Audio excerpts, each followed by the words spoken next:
No final de 1980, foi anunciado que Ted Toleman entraria para a Fórmula 1 com uma equipe que levaria o seu nome. Naquela época, a Fórmula 1 estava começando a ser dominada pelos carros equipados com turbocompressor, e a equipe seria equipada com um Hart Turbo. A Toleman Motorsport esteve em atividade entre 1981 e 85 na Fórmula 1, tendo participado de 70 grandes prêmios. E essa é a história que vamos contar hoje. Salve, amigos autoclássicos! Nos ajude a manter o canal no ar doando qualquer valor no Pix. É uma pequena quantia para você e um grande incentivo para nós.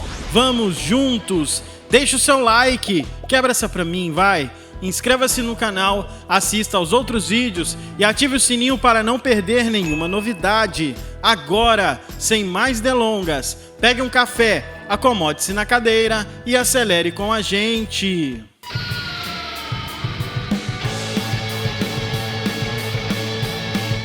Fundada por Edward Toleman em 1926, a empresa mudou-se em 2 anos apenas para Londres. Nos anos 50, o filho de Edward, Albert, tomou as rédeas da companhia, mas quando o patriarca morreu em 66, Ted Toleman tornou-se o chefão da Toleman Group.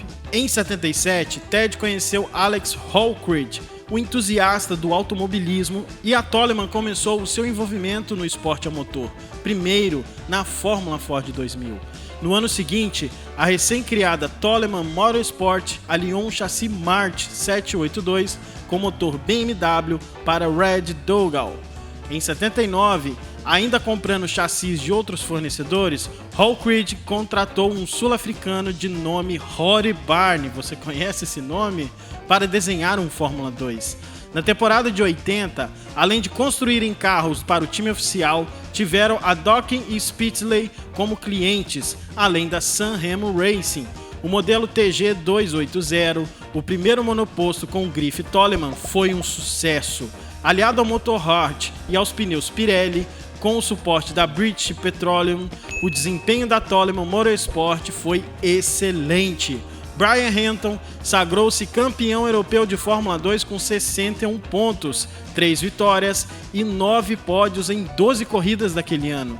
Derek Warwick, seu companheiro de equipe, foi o vice-campeão, somando 42 pontos, 1 vitória e 7 pódios. Isto motivou Ted Toleman e Alex Hallcridge a tentarem um grande salto, transformar a Toleman Motorsport numa equipe de Fórmula 1. No início das discussões, chegou-se a cogitar um acordo com a Lancia, que construía protótipos do World Sport Car Championship, o WRC, e preparava carros do Mundial de Rally. Mas a Toleman decidiu manter a parceria com Brian Hart e deu a oportunidade ao então construtor de motores para estrear junto com um time britânico na categoria máxima do automobilismo. Junto à estreia da Toleman se deu o retorno da Pirelli como fornecedora de pneus na Fórmula 1, o que não acontecia oficialmente desde o ano de 1958. O primeiro chassi concebido por Rory Barney para a equipe foi o TG181. O carro era muito mais pesado que todos os outros naquele ano, tinha 640 quilos e o motor Hart, dotado de um turbocompressor, não tinha a potência desejada, debitava menos de 500 cavalos a menos de 10.000 RPM.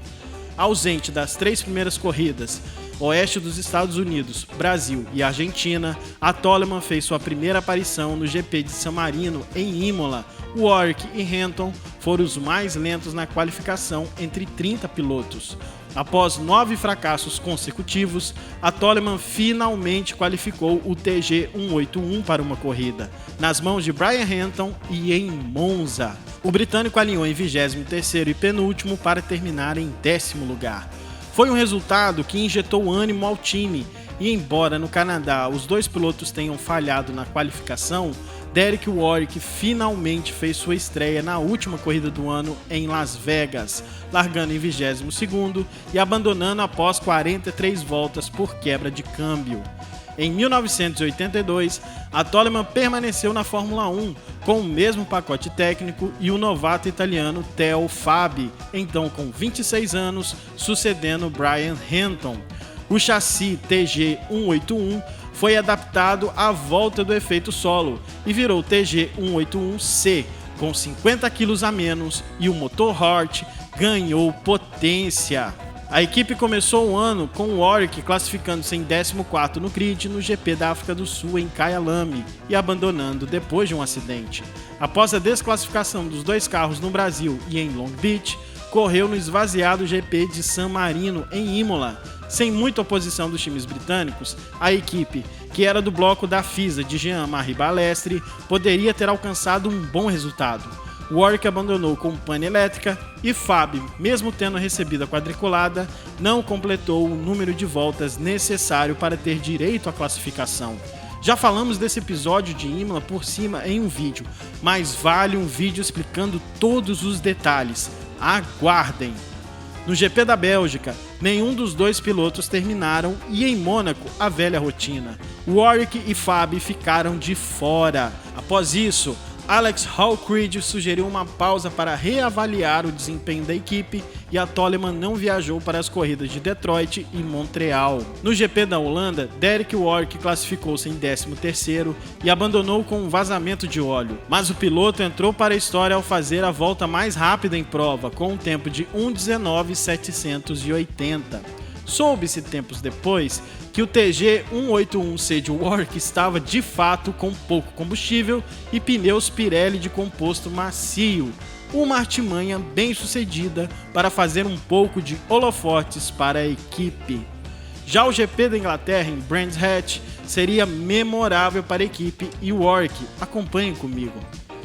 16º no grid, Warwick passou a primeira volta em 10º e galgou posições ultrapassando Alain Prost, Michele Alboreto, Bruno Giacomelli e Andrea De Cesaris nas 10 primeiras voltas, sem contar a quebra da Brabham de Nelson Piquet, que era o líder.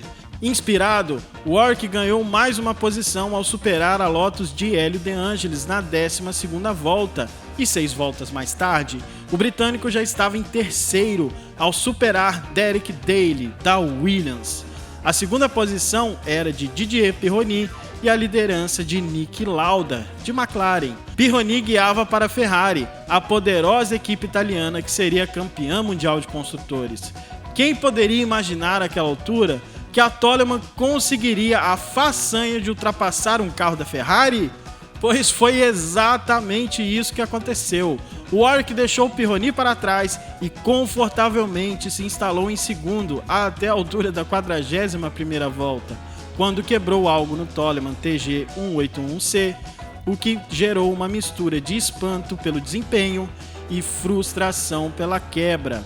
Muito embora o melhor resultado do ano tenha sido um 10º lugar no GP da Alemanha, a Toleman mostrou evolução, especialmente nos treinos classificatórios.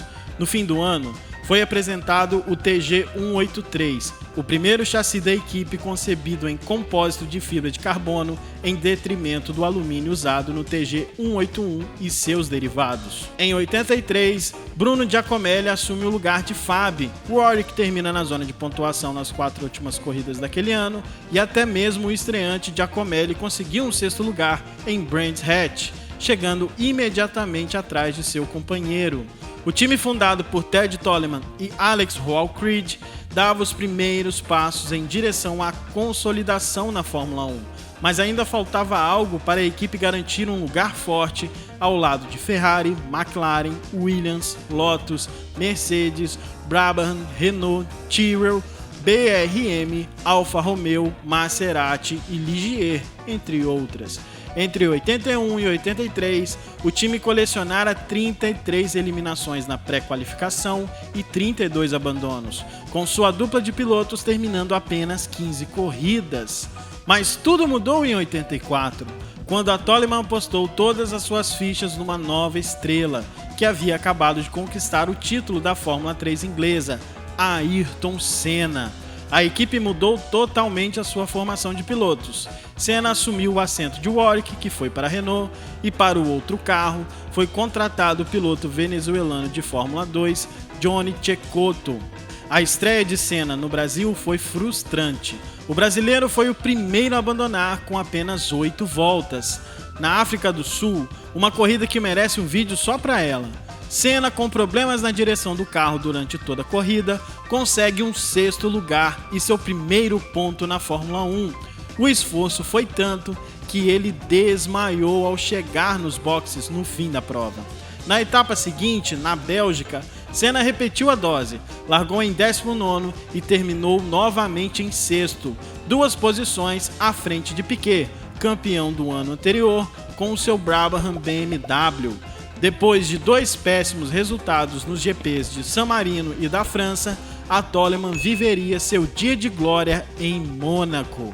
Nas ruas de Monte Carlo, debaixo de muita chuva, Senna fez uma corrida épica, saltando do 13º lugar no grid para o pódio. A prova foi interrompida com apenas 31 das 76 voltas previstas, e o brasileiro, depois de ultrapassar Lauda e perseguir o líder Prost, terminou em 2º, marcando inclusive a melhor volta da corrida. Uma outra prova que com certeza faremos um vídeo totalmente dedicado a ela. Stefan Beloff da Tyrrell também teve um desempenho espetacular. Aguardem! No Canadá, o brasileiro por pouco não levou mais um ponto, terminando em 7º, e depois de abandonar nos 2 GPs norte-americanos em Detroit e Dallas, Senna voltou a brilhar em Brands Hatch, pulando da 7ª posição no grid para mais um pódio. Com Cecotto afastado por causa de um acidente em que quebrou as 2 pernas, a Toleman teve apenas um carro nas 3 etapas seguintes, na Alemanha, Áustria e Holanda. Apesar de se classificar bem nos treinos, Senna abandonou em todas elas. O desempenho de Cecotto foi tão tímido que não o considerei nessa altura da história. Alguns dias antes do Grande Prêmio da Holanda, havia surgido a notícia que Senna já havia assinado um contrato com a Lotus, apesar de ainda ter um ano de contrato com a Toleman.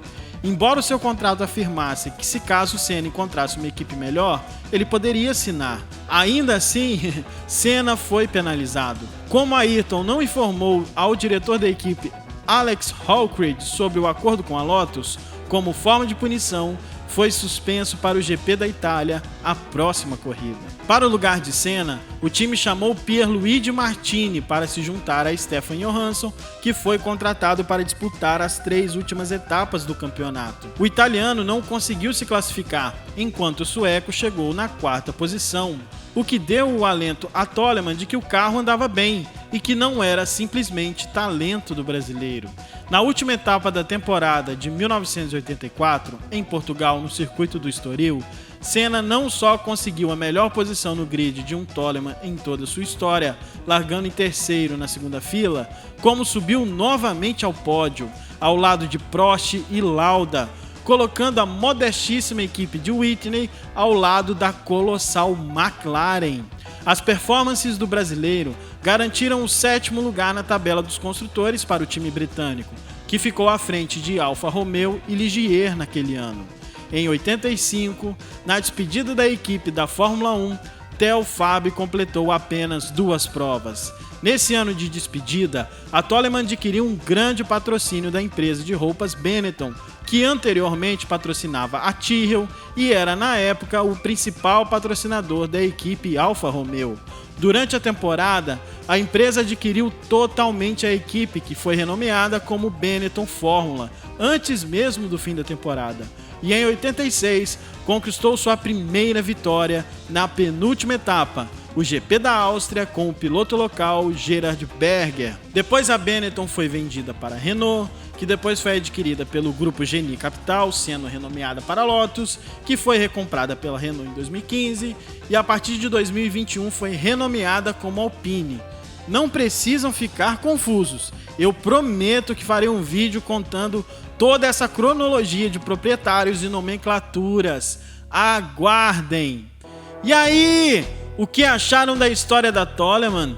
Contem aqui nos comentários, eu leio todos eles. Querem conhecer a história de outras equipes? Deixem aqui nos comentários também. E o like, você já deixou? É muito importante para o canal crescer. Inclusive estamos trabalhando na forma de recompensar aqueles que estão contribuindo no nosso Pix. Eu me chamo José Júnior e não vou parar até contar a história de todos os carros, pilotos e equipes que passaram pelo Brasil. Um grande abraço e até o próximo vídeo. Tchau!